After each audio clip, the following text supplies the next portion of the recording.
Eh,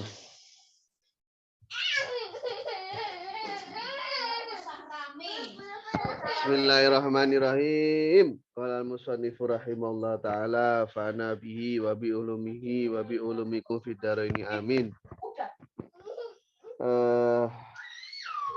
Oke ya, kita lanjutkan.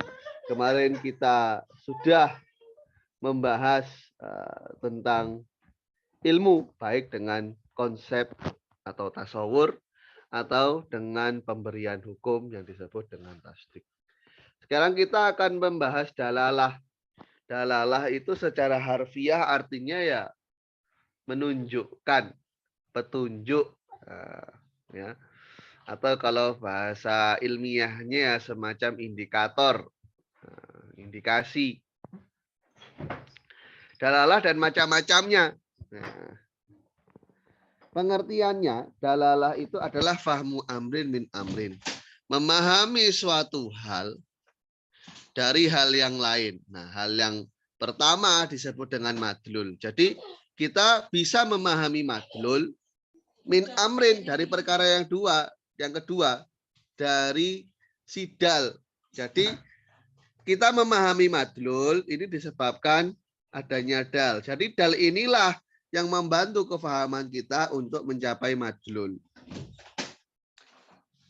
Jadi, dal itu memberikan dalalah kepada kita sehingga kita bisa memahami madlul. Sampai sini dulu bisa difahami? Aman. Aman. Ya. Nah, saya lanjutkan. Macam-macamnya sekarang. Nah, dalalah ini bisa dibagi ya secara utuh. Dalalah ini bisa dibagi menjadi dua bagian, yakni lafdhiyah. Apa itu lafdhiyah? Kalau indikator itu berupa lafadz atau suara, ya. Yang menjadi petunjuk itu berupa suara. Jadi berupa audio. Ada vibrasi partikel di udara yang sampai ke telinga kita. Kalau itu suara, itu jawabannya. Suatu vibrasi partikel yang sampai ke telinga kita. Masih nggak ngerti lagi. Ya, vibrasi getaran. Ya. Nah, dalalah. Ya, dalalah yang lafdhiyah ini ada tiga macam. Pertama, tobi'iyah. Tobi'iyah itu artinya secara natural. Ya. Nah, jadi nilai indikator dalam dalalah lafdhiyah yang tobi'iyah ini arodon tobi'iyan, merupakan peristiwa yang sifatnya itu natural. Peristiwa yang sifatnya alamiah. Emang Allah ciptakan, Allah desain begitu.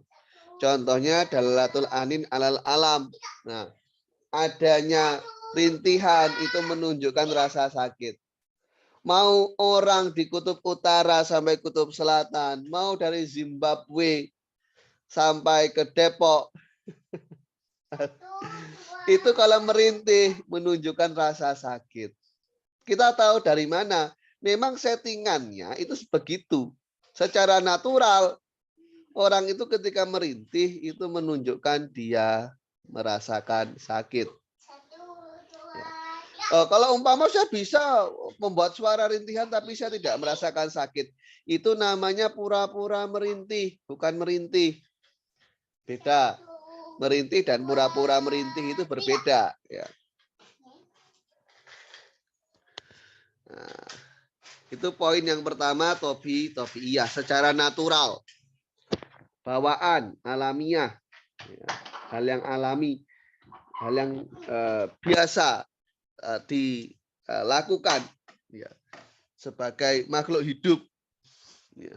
Jangankan manusia, kerbau saja bisa merintih. Ya. Tapi kerbaunya biasanya diem sih, melenguh biasanya. Dua, akliyah.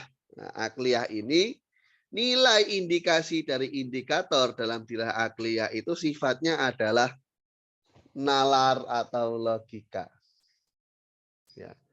Sebagaimana adanya komunikasi di dalam kamar, ini menunjukkan adanya seseorang yang berada di kamar tersebut. Nah, jadi umpama di dalam kamar itu ada suara. Nah, ini menunjukkan bahwasanya di dalam kamar itu ada sumber suaranya. Itu. Ya. Yang ketiga wat'iyah. Ya. Wat'iyah ini adalah sebuah nilai dalalah yang ditunjukkan oleh dal, ya, dengan peletakan bahasa. Jadi bagaimana orang-orang yang menggunakan bahasa tersebut meletakkan sebuah lafaz untuk menunjukkan sebuah makna. Ya, sebagaimana lafaz-lafaz yang menunjukkan artinya masing-masing yang memang diletakkan begitu secara etimologis, ya, secara linguistik, secara bahasa. Dan ini semua ketiga poin ini adalah berdasarkan audio atau suara. Adanya getaran di gelombang getaran, ya, beberapa gelombang di udara, yang getaran atau gelombang itu sampai ke telinga kita, sampai ke gendang telinga. Sampai sini dulu ada yang mau ditanyakan atau tidak? Iya, Ustaz. Watiyah, kenapa yang watiyah? Contohnya, Ustaz. Contoh watiyah, ya. Umpama semacam kata kalbun. Nah, kata kalbun ini oleh orang Arab digunakan untuk menunjukkan sosok hewan berkaki 4. Nah, yang menjulurkan lidahnya, hobinya menjulurkan lidah saat haus atau mengikhlaskan ekor saat merasa senang. Ya anjing itu maksudnya. Itu watiyah. Karena memang kata kalbun itu diletakkan untuk menunjukkan arti sosok hewan tersebut itu memang secara kebahasaan. Nah, bahasa itu memang sifatnya adalah berdasarkan orang dan kesepakatan pada daerah tertentu. Kalau kita melihat bahasa secara umum, ya kalau kita melihat bahasa Arab ya itu kan asalnya dari syurga. Dan kalau kita lihat bahasa secara umum ya begitu adanya. Sudah? Ada lagi yang mau ditanyakan? Kemarin kayak yang hadir banyak, sekarang kok tinggal segelintir. Kayak Me'yar, Pak. Kenapa? Seperti Me'yar. Oh iya, iya. Seperti Mi'yar itu. Karena ya memang Mi'yar kan materinya lumayan. Yang B ya, jadi varian yang kedua dari dalalah adalah yang nonverbal, tidak berupa suara. Nah, yang nonverbal sendiri ini sama, ada 3 macam. Ada dalalah nonverbal tapi nilainya itu naturalis. Nah, contohnya di sini sebagaimana muka yang merah menunjukkan rasa malu. Orang itu kalau mukanya biasanya itu kuning kok tiba-tiba memerah, ini menunjukkan dia itu malu. Ini dipahami dari mana? Ya alaminya memang begitu. Orang ketika merasa malu itu mukanya akan memerah. Meskipun nggak semua ya. Nilai alamiah itu tidak selalu diaplikasikan secara komprehensif harus begitu kan tidak. Contoh orang kesakitan kan nggak harus merintih gitu loh. Sebagaimana orang malu juga mukanya nggak harus merah. Cuman orang merah itu kadangkala memang bisa menunjukkan kalau dirinya malu. Ya bisa saja merahnya itu sebenarnya bukan karena malu, karena demam. Atau karena dia suku Indian yang kulitnya cenderung kemerah-merahan. Ya karena nilainya, indikatornya adalah nilai alamiah atau biasanya begitu. Biasanya orang kalau mukanya merah itu ya karena unsur malu.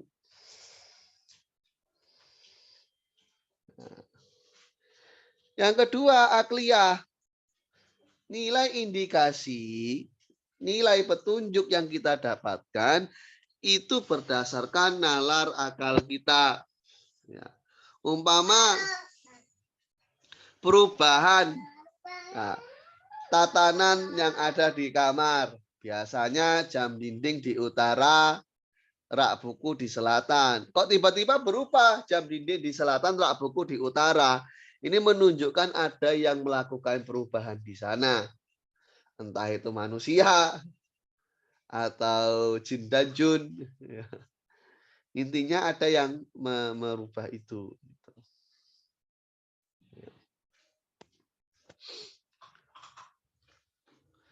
Sampai sini bisa difahami kira-kira. Aman, Ustaz. Oke.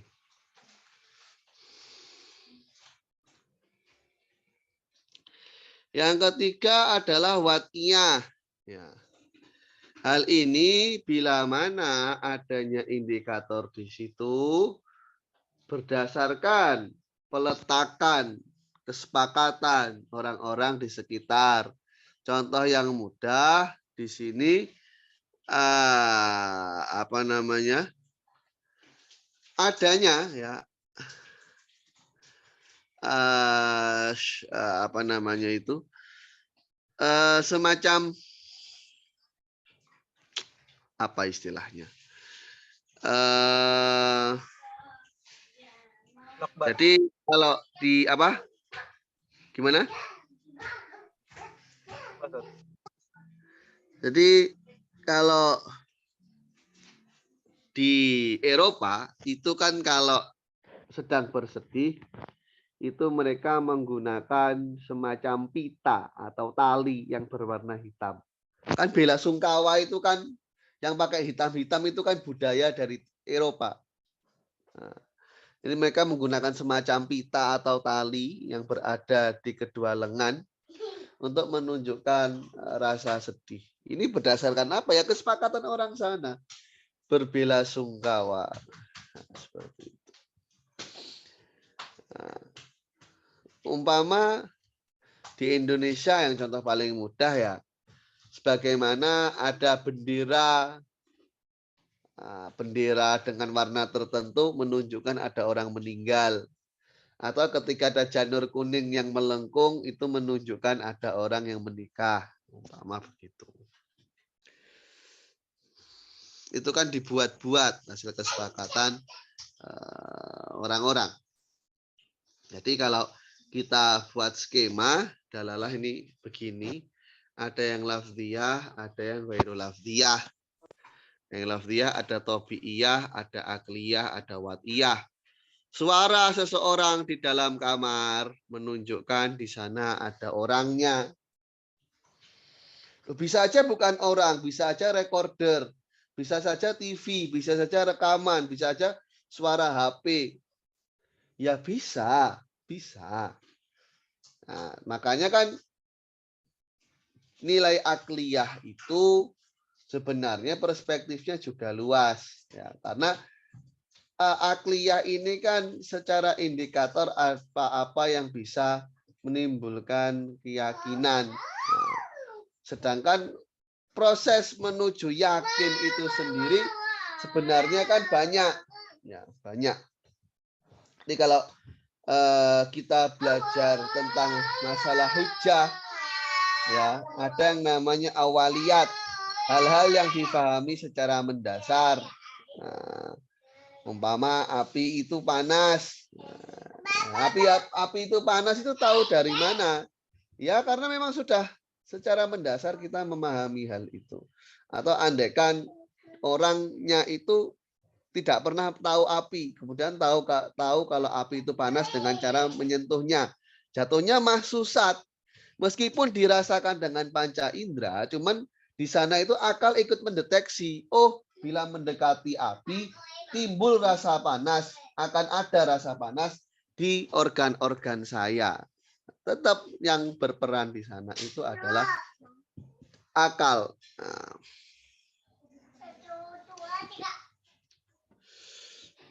Ya, itu tentang pembagian dalalah. Wadalalah al-maksudah fi ilmil mantik wa nau asalis minat dalalah al-lafziyah. Dalalah yang dikehendaki dalam ilmu mantik itu adalah macam yang ketiga, yakni dalalah lafziyah yang sifatnya wad'iyah. Jadi peran mantik ini adalah dalam masalah linguistik. Bagaimana kita menalar, bagaimana kita menggerakkan logika kita dalam hal-hal yang berkaitan dengan bahasa. Nah, sini paham ya kira-kira ya? Ya. Nah, dalalah lafziyah watiyah atau indikasi verbal yang berlandaskan linguistik ini memiliki 3 macam. Pertama adalah dalalah mutobakiyah, ya, atau indikasi yang antara makna dan lafadznya itu sepaket. Jadi 100% dari lafadz itu dikehendaki 100% menunjukkan makna dari lafadz tersebut. Tidak dibagi-bagi secara terpisah. Jadi memang indikasi dari verbal itu tadi bisa menunjukkan maknanya secara utuh. Yang adanya makna ini memang diwakili atau ya lafadz itu digunakan memang untuk menunjukkan makna itu. Lafadz itu memang dibuat, diletakkan untuk menjadi indikator dari makna itu. Dan maknanya ini bisa ditunjukkan secara utuh. Nah, contohnya dalalah al-jawad alal hayawan as-sohil. Jawad itu nama kuda. Ya. Ini menunjukkan hewan yang meringkik. Ya. Kadalatil baiti ala majmu'il a'midati wal judroni wal askofi.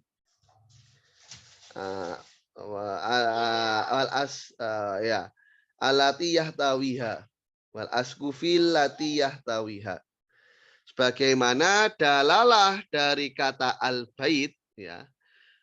Dalalah atas apa? Kumpulan dari sekian banyak tiang, ya, yang juga ada temboknya, yang memiliki atap, memiliki atap. Jadi lafadz itu bisa menunjukkan artinya secara utuh. Umpama saya sebut tangan, berarti ya dari ujung kuku hingga lengan atas yang menempel dengan bahu. Perbandingan dari mutobakiyah adalah tadomuniyah. Tadomuniyah ini bila mana adanya lafadz itu memberikan indikasi namun pak sebatas kepada bagian maknanya saja.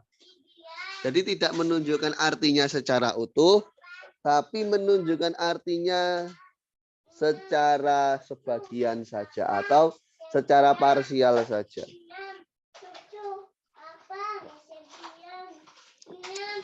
Di sini contohnya ketika lafadz rumah itu digunakan hanya untuk menunjukkan tembok. Umpama ada orang yang tanya, itu figurannya mau kamu gantung di mana? Figurannya mau saya gantung di rumah. Apakah berarti seluruh komponen dari rumah itu saya beri figura? Kan tidak. Melainkan hanya di bagian tembok saja. Tadi saya lihat jam di rumah. Apakah maksudnya itu di seluruh bagian rumah terdapat jam? Tidak. Tapi jam yang berada di dinding rumah. Bisa dipahami mungkin? Bisa, Ustaz, bisa. Ya. Jadi ini mirip dengan majas lughawi, majas mursal yang alakohnya itu adalah kuliah. Jadi itlaqul kulli tapi iradatul juz'i, menyebutkan keseluruhan tapi yang dikehendaki sebagian. Nah, gitu ya. Yang ketiga iltizamiyah. Jadi indikasi yang sifatnya itu konsekuensi dari makna harfiahnya. Jadi kalau mutobakiyah itu makna harfiah secara utuh, tadomuniyah itu sebagian dari makna harfiah, iltizamiyah adalah konsekuensi dari makna harfiah tersebut. Yakni ya, bila mana adanya lafaz itu menunjukkan suatu hal yang bukan bagian dari makna lafaz tersebut, namun hal ini lazimin lahu. Namun si syai ini dia merupakan konsekuensi dari makna lafaz tersebut. Umpama ketika disebut atap, maka ini menunjukkan ada tembok yang menyangganya atau ada tiang yang menyangganya. Umpama saya bilang, saya takut atap saya ini roboh.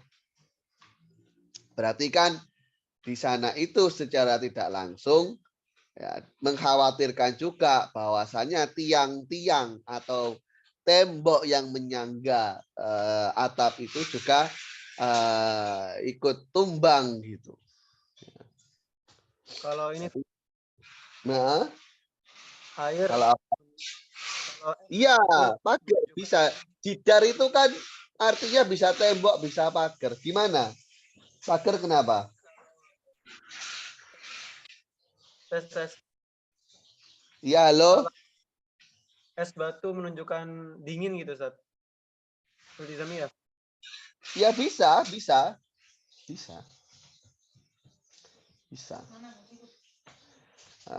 Umpama kalau ya umpama apa namanya yang mudah itu kan umpama orang itu kalau bisa apa namanya orang itu kalau bisa berpikir otomatis kan dia itu bisa belajar menulis. Orang itu kalau bisa berpikir otomatis dia itu bisa mendapatkan pengetahuan baru. Karena kan berpikir itu kan mencari kesimpulan untuk menghasilkan pengetahuan baru.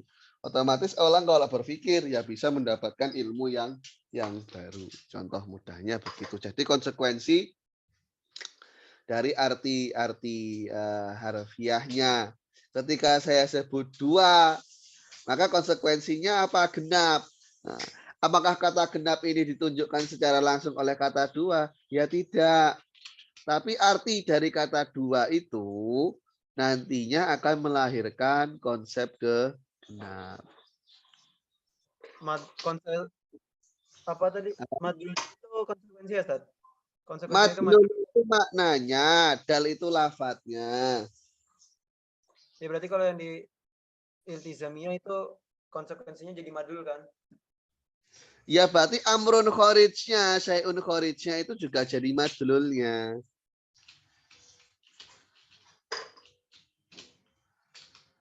Oke. Umpama saya ngomong gitu, umpama saya ngomong gini, Irsyad Fadil itu kalau diajarin bakal ngerti nggak sih? Ya ngertilah, dia kan manusia. Yang saya kendaki dari kata manusia ini apakah saya menekankan bahwa Irsyad Fadil ini makhluk hidup yang mampu berlogika? Tidak, tapi yang saya kehendaki dari kata ya iyalah dia manusia, yakni dia adalah suatu zat yang bisa menerima pengetahuan.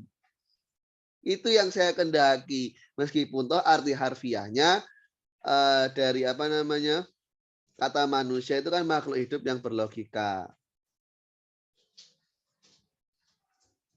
Oke. Ya. Umpama masalah ganjil genap. Wah, sekarang hari ganjil nih. Kira-kira saya ketangkep polisi nggak ya? Kemudian dijawab, enggak lah, nggak ketangkep polisi. Soalnya kan jumlah angkanya itu nggak berpasangan. Nggak berpasangan kan berarti ganjil. Ada yang ngejomblo satu.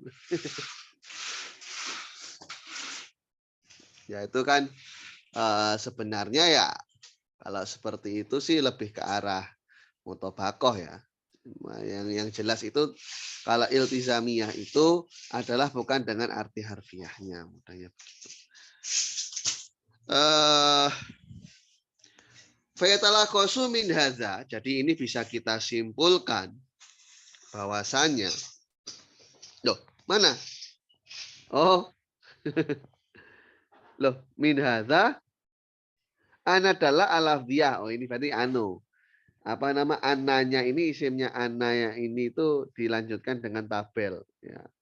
Ya, ini dalam lafdhiyah wat'iyah itu bisa kita buat garis semacam ini. Ada yang mutobakiyah. Jadi menunjukkan maknanya secara utuh. Umpama sampelnya kita sebut insan, maka mutobakiyah di sini ya hayawan natik itu.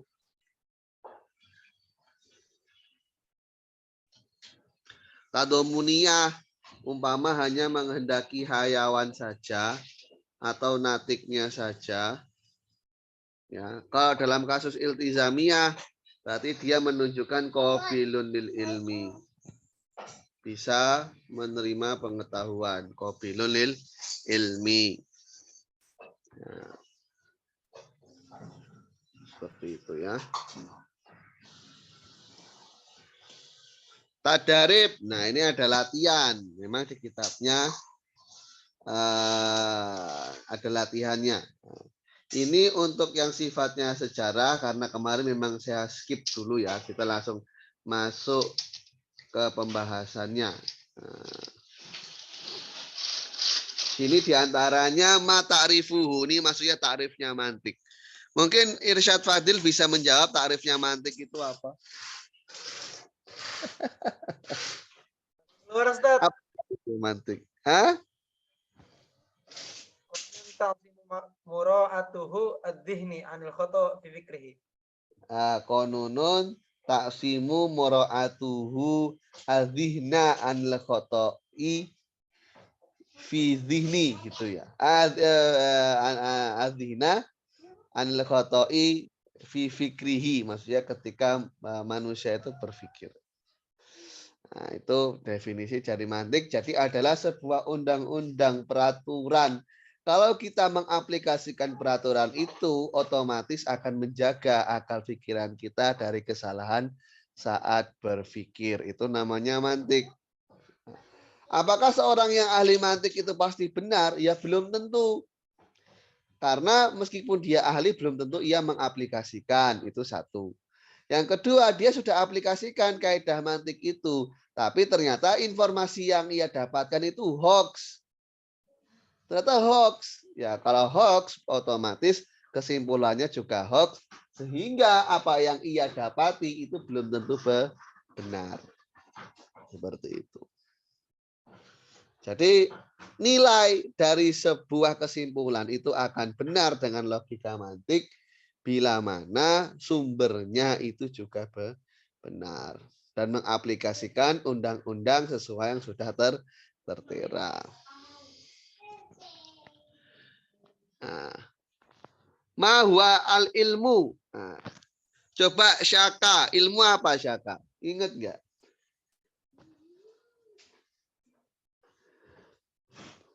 Mana orangnya? Mungkin nyalain Zoom terus tinggal ke hamam. Afisena, al ilmu apa al ilmu? Bismillah. Idrakul majhul ala jihatil yakin awidhon al-mutabiq lil waqi'.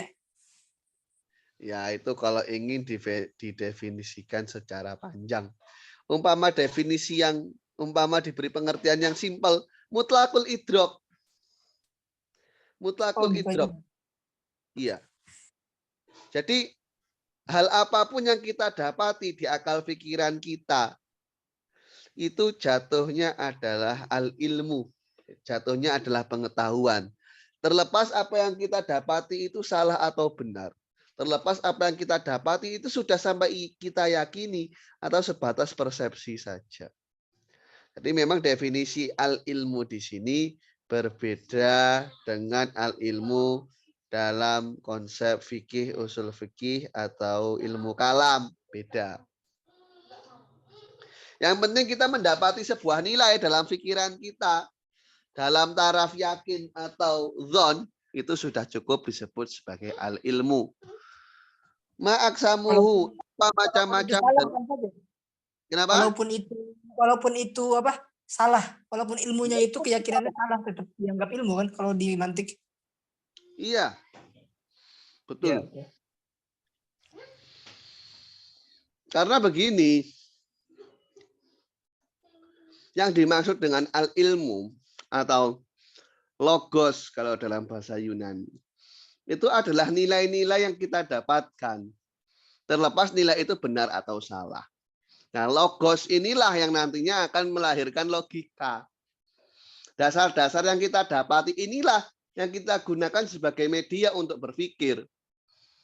Gitu loh. Meskipun toh nanti hasilnya salah disebabkan nilai itu salah, ya nggak masalah. Tapi karena yang kita lihat itu apakah dia ada makna atau adakah gambaran dalam akal pikiran dia. Itu yang kita bahas. Baik skalanya. Ada kata-kata mutabik luwaki, berarti otomatis harus sesuai dong. Antum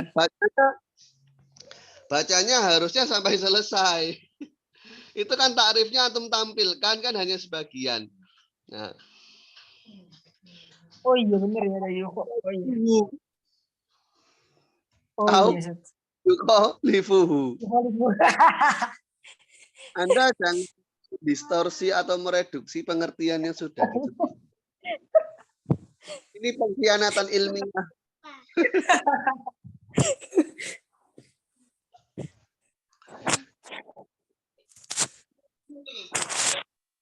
Jangan memperkosa teks, ya. Kriminal.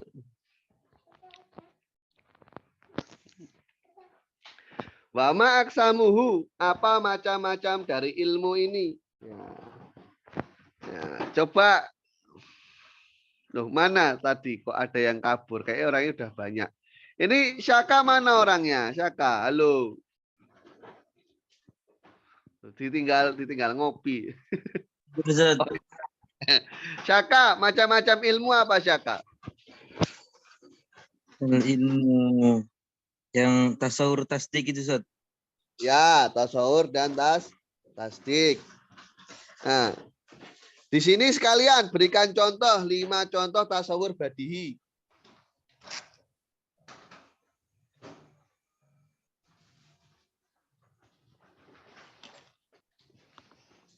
Lima contoh tasawur badihi. Apa kira-kira? Gampang. Tasawur badihi yang Doruri. mengerti ya, Ustaz. Iya. Yang gampang kalau kata Pak Rahmat ya yang gampang. Ya banyak benda-benda di sekitar kita. Umpama tangan, kaki, hidung, mata, telinga. Ya. Masa orang masih bingung membedakan antara hidung dan telinga? Biasanya yang sering ketukar kan antara dahi dan janggut. Biasanya orang sering ketukar. Cuman kalau hidung sama telinga kan saya rasa enggak. Enggak ada yang ketukar. Emang ada yang menganggap dia bernafas lewat telinga. Dalam artian hidung itu namanya telinga, kan enggak? Kanan dan kiri, Ustaz?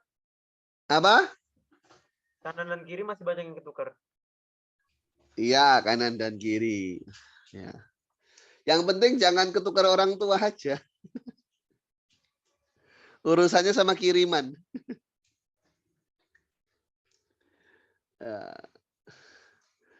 Contohnya yang nazori dari tasawur. Umpama saya sebutkan kata yang butuh perenungan. Umpama saya sebutkan demokrasi. Ya, demokrasi. Ini kan masih mikir. Atau saya sebut ya bahasa asing yang butuh perenungan. Perlu kita cacah dulu gabungan katanya itu apa. Ya. Semacam apa namanya biologi. Nah, itu apa biologi? Ini kan perlu pikir dulu. Bio itu artinya hidup, logi itu dari kata logos yang artinya pengetahuan.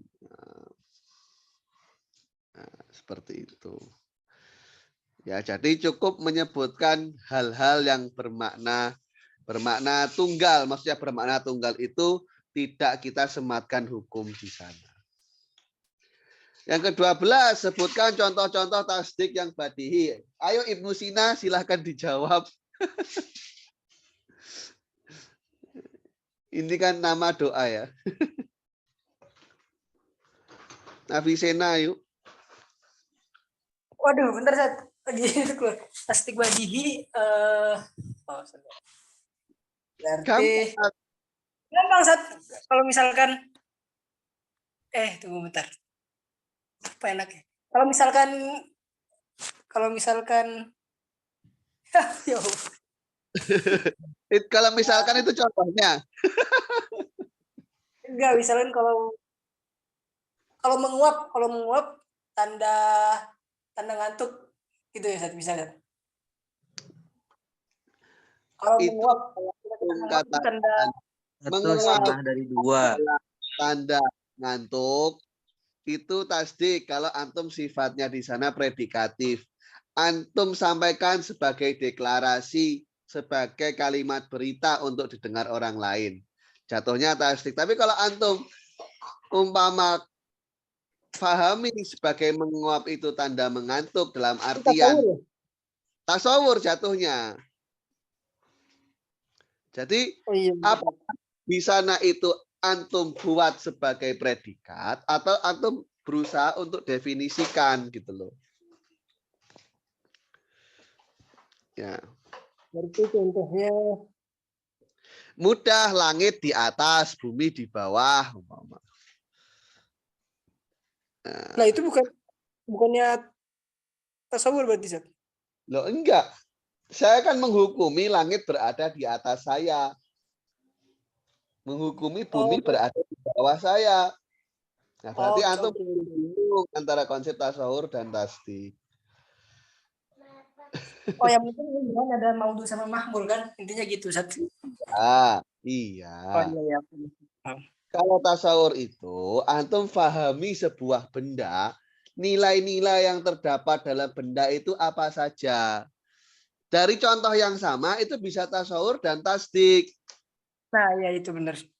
Saya katakan Iya. satu itu setengah dari dua. Kalau dalam contoh ini saya kehendaki sebagai bentuk pemberian hukum, saya afirmasi nilai setengah dari dua itu kepada satu. Jatuhnya adalah tasdik. Karena saya membenarkan nilai predikat berada dalam si subjek. Kalau saya katakan menggambarkan satu, saya menggambarkan satu sebagai setengah dari dua. Berarti kan di sini yang saya kehendaki itu satu itu dalam gambaran saya adalah setengah dari dua. Nah, gambaran setengah dari dua ini adalah bentuk tasawur dari satu. Iya. Berarti misalkan tadi ya api adalah panas, itu juga menjadi tasdik kan berarti Sat? Api adalah panas, jatuhnya tasdik. Iya, tasdik. Ya. Tasdik yang nadhori, umpama perlu menalar.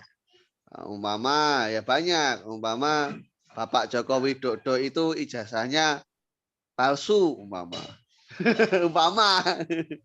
Ini perlu nalar dulu. Maksudnya benar nggak bisa kita benarkan nggak kalimat berita itu. Jadi kan kalau nadhori itu untuk kita benarkan nilainya itu kita perlu yang namanya argumen.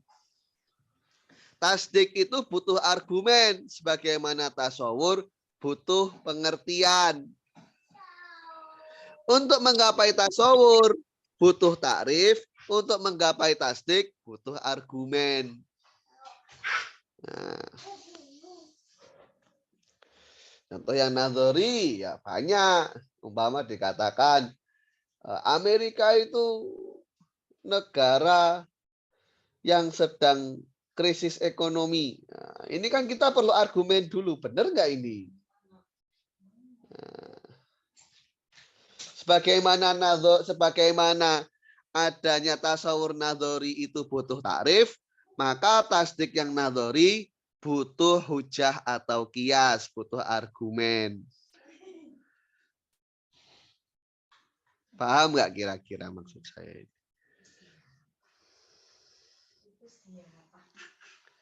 Butuh argumen. Insyaallah, Ustaz. Mama saya bilang, Irsyad Fadil ini artis Rusia. Ini argumennya mana? Nah, itu hoax. Antum yang buat hoaxnya. Apa? Antum yang buat hoaxnya itu. Ya, 13. Idza kunta ta'rifu syakhsan tamamal ma'rifah, ketika kau benar-benar mengenali seseorang. Wa kunta ala basiratin bi anna hunaka mazra'atun narojil. Hampir aja saya putus nar. Masa ada ada kebun api. Yamlikuha ahadul watoniyina walakinna kata jahulaya jahulu ya. Tajahulu anna syakhsal ladzi ta'rifu huwa sahibutil kalmasra'ah. Fa idza adrakta alaqah baina dzalika syakhsi wa baina tilkal masra'ah famin ayyi qabili idrakika hadza. Umpama Anda benar-benar mengenal seseorang. Nah, dan Anda melihat langsung bahwasannya di sana itu terdapat kebun kelapa, ya, kebun kelapa yang dimiliki oleh salah seorang penduduk di sana. Tapi nggak tahu siapa yang punya kebun kelapa itu, kebun kepala. Nah, maka ketika engkau memahami keterkaitan orang tersebut dengan keterkaitan kebun tadi, nah, maka termasuk dari golongan apakah idrok Anda di sini? Nah, pertanyaannya seperti itu.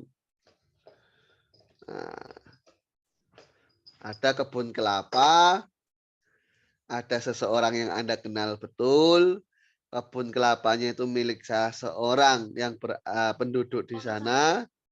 Nah, tapi Anda nggak tahu siapa pemilik kebun kelapa itu. Nah, hubungannya antara orang tersebut dengan kebun itu apa? Nah, hubungannya apa? Kira-kira kebunnya Gimana? apanya gimana? Hubungan orang sama kebun. Iya, ketika Anda memahami hubungan orang yang tadi yang pertama dengan kebunnya tadi itu termasuk dari golongan idrok yang apa? Ketika orang tersebut ada hubungan sama kebun itu. Nah, idrok yang Anda dapat ini loh, termasuk golongan apa? Idrok ada tasawur, ada tasdik. Ada yang nazori, ada yang badihi. Anda Tasdik kenal berarti, Ustaz. Hah? Tasdik Ustaz. Tasdik berarti. Tasdik. Kenapa tasdik? Karena penisbahan. Anda mendapatkan kepemilikan mazro'ah itu kepada sisa kes. Karena bahasanya alaqoh, sudah ada penggolongan keterikatan antara kebun itu dengan sisa kes. Paham nggak kira-kira? Jadi tasdik Paham, itu Ustaz. nilai yang kita sematkan kepada sebuah hal. Namanya tasdik.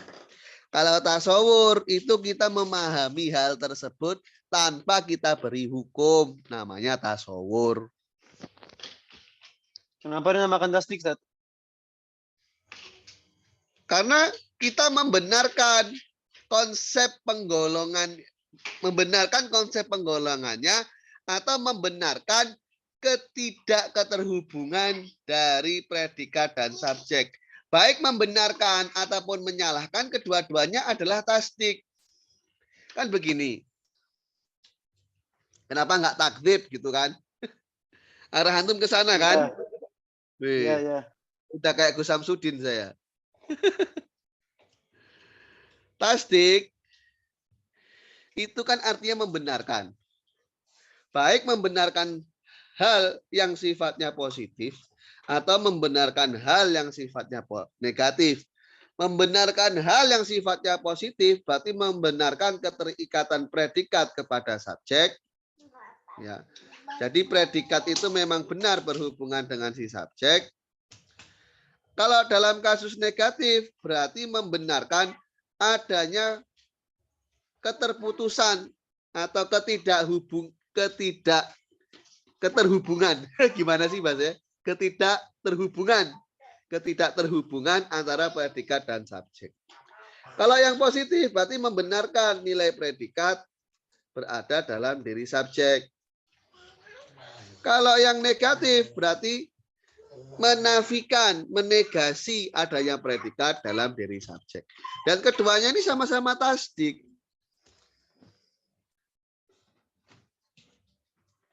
Kalau yang namanya takdzib, umpama kalimatnya positif, Zaidun syurtiyun.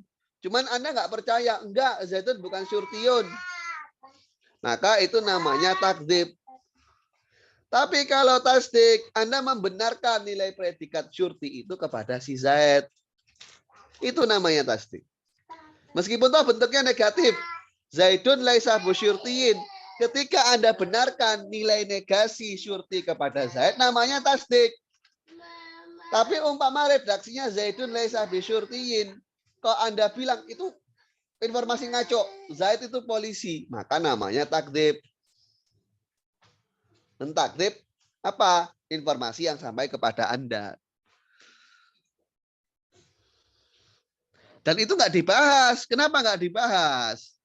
Karena yang kita bahas itu adalah bagaimana kita menalar informasi. Apakah kita membenarkan nilai dari informasi itu? Dalam artian apakah kita menyetujuinya? Atau menyetujui ini dengan konsep apakah muatannya memang negatif di sana atau muatannya positif atau negatif gitu ya mudahnya. Paham nggak kira-kira? Paham, Ustaz. Paham. Jadi tasdik itu bisa idrok wuku'in nisbah, mendapati nilai keterjadian adanya hubungan antara subjek dan predikat. Bisa juga tasdik itu adalah idrok adamil wuku, mendapati bahwasanya predikat yang disampaikan di sana itu ternyata dinegasi, ternafikan dari diri si subjek berdasarkan informasi yang disampaikan. Namanya tasdik juga. Jelas ya?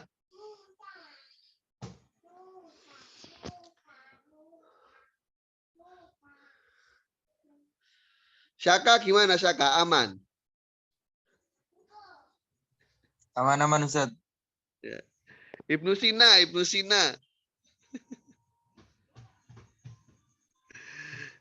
Iya, teman saya. Iya. Atau banyak-banyak syahadat ya. Soalnya Ibnu Sina itu kan sering dikafir-kafirkan mutakalimin.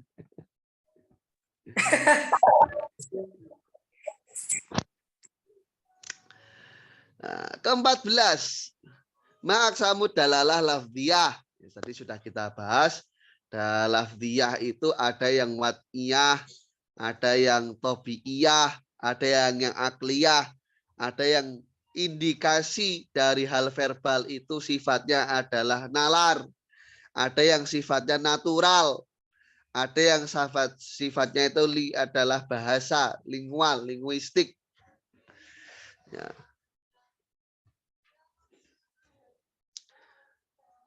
Ilakam, ya, ilakam kismin, ya, kebagi menjadi berapa, terbagi menjadi berapa.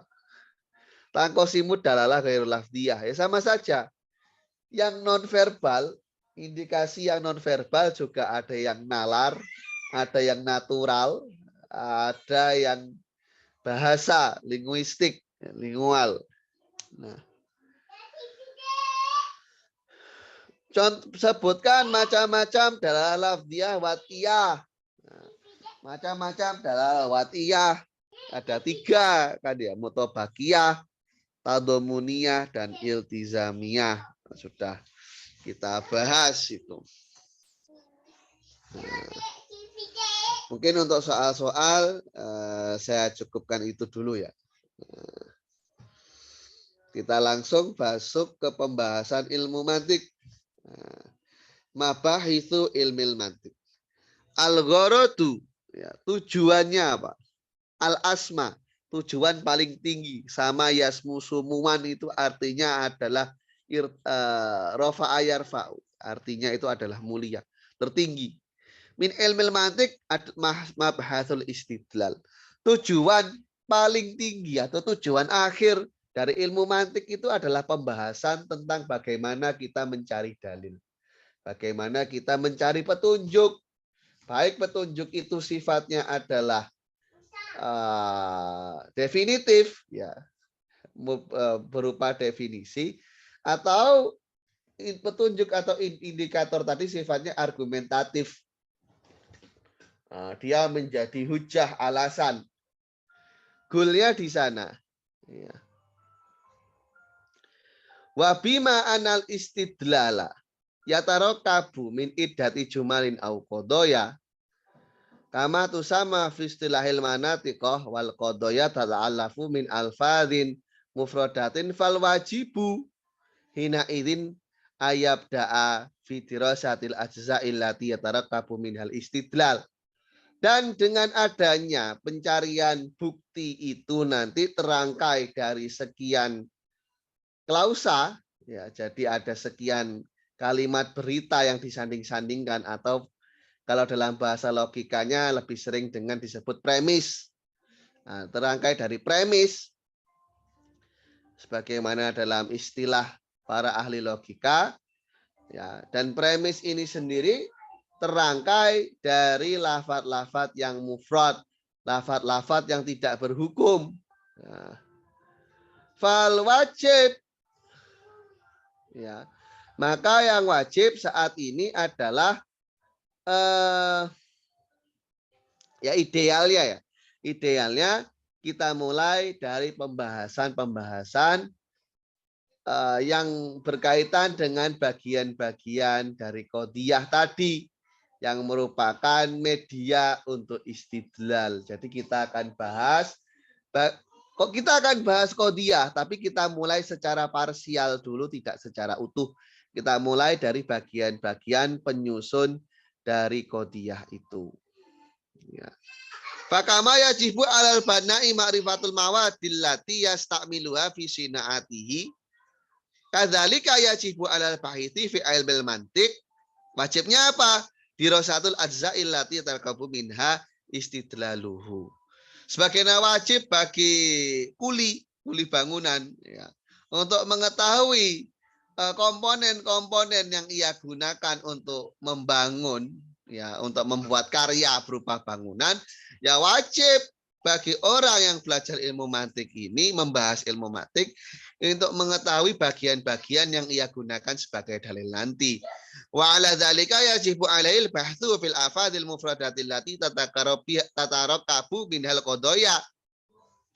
Ya, berdasarkan dan ini ya wajib bagi dia untuk membahas lafaz-lafaz mufrad yang menjadi unsur bangunan yang menjadi unsur bagian dari sebuah premis, tumal bahtu anil kodoya, baru membahas premisnya. Jadi pertama kita akan membahas kata, dari kata berlanjut ke kalimat, tuma dirasatul istidlal.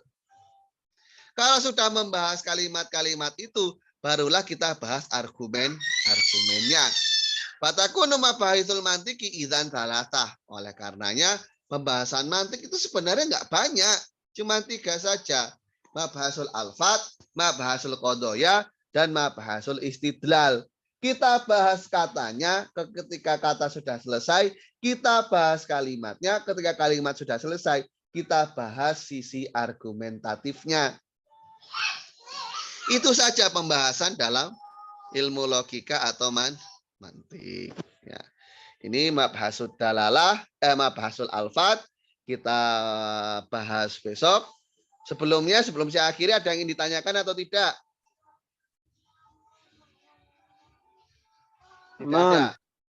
Aman ya. Nanti kalau ada yang bingung, tanya di grup saja. Saya cukupkan sekian. Hanakallahu wa bihamdika, asyhadu an la ilaha illa anta, astaghfiruka wa atubu ilaik. Assalamualaikum warahmatullahi wabarakatuh.